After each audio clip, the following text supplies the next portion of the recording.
Okay, so after I wash the flour, I juice a beet for the color, depending on what you're doing. I'm just going to show you how to infuse this color into the gluten for your meat after I wash the flour.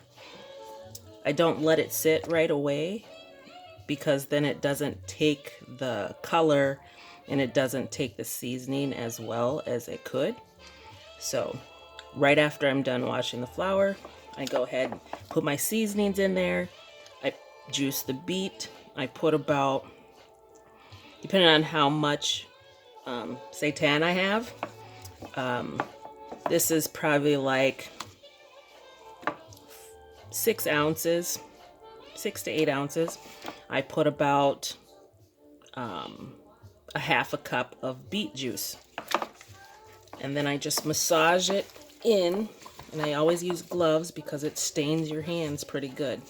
And then I kind of like tear it apart while it's still kind of pliable, because after you let it sit, it gets harder to come back together.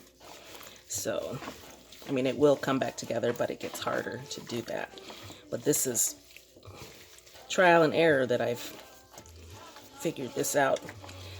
And after I get it all mixed in, if I want it to marble, then I would only pull it apart a few times. And then I would leave the white in there and then kind of like set it together. And then put it in some tin foil and let it sit for about an hour. The longer you let it sit, the better the color takes, the better the texture is. And that allows the gluten to come back together. Right now I just massage it in, and then after I feel like I'm done massaging the color in and massaging all the seasoning in, then I'm going to let it sit in the juices and in the beet and seasoning. And I would like for it to sit overnight.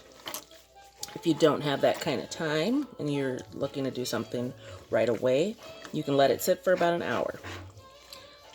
But best results is let it sit overnight. So that's what it'll look like. And then I'm going to let this sit overnight. And this is the first part to making the jerky. And of course, I'm not going to tell you my seasonings that I use because that would be crazy. So stay tuned to my next video and I'll show you the rest.